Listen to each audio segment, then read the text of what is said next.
And immediately, even as Jesus said this, Judas, one of the 12 disciples, arrived with a crowd of men armed with swords and clubs.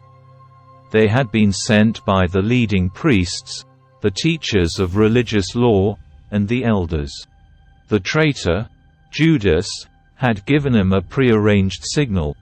"You will know which one to arrest when I greet him with a kiss. Then you can take him away under guard." As soon as they arrived, Judas walked up to Jesus.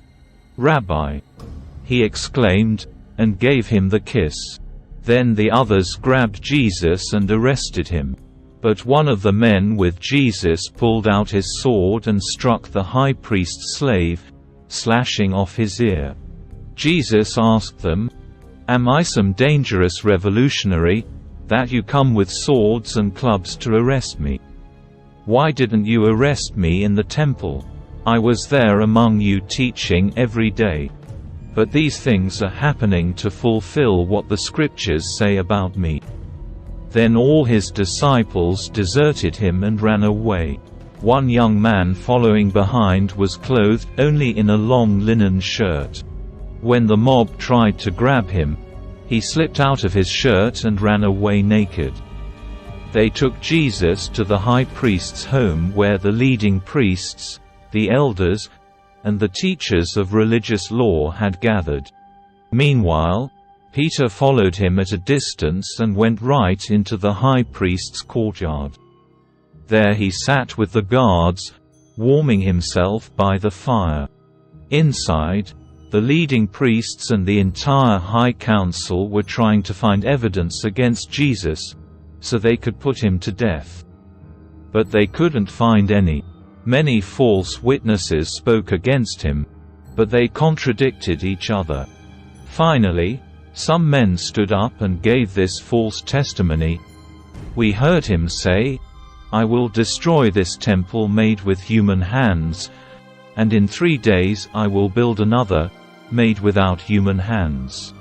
But even then they didn't get their stories straight. Then the high priest stood up before the others and asked Jesus, "Well, aren't you going to answer these charges? What do you have to say for yourself?"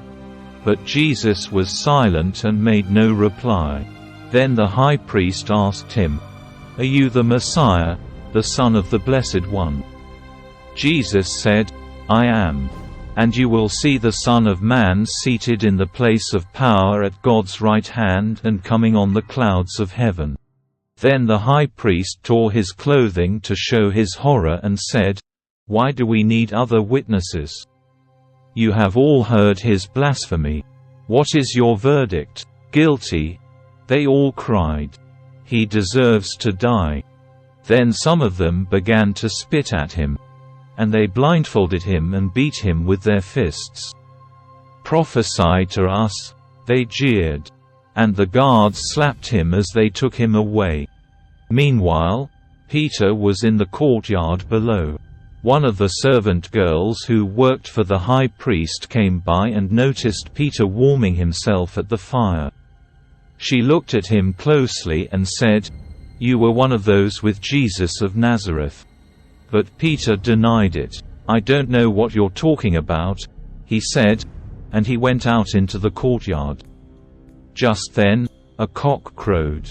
When the servant girl saw him standing there, she began telling the others, "This man is definitely one of them." But Peter denied it again. A little later some of the other bystanders confronted Peter and said, "You must be one of them, because you are a Galilean." Peter swore, "A curse on me if I'm lying. I don't know this man you're talking about."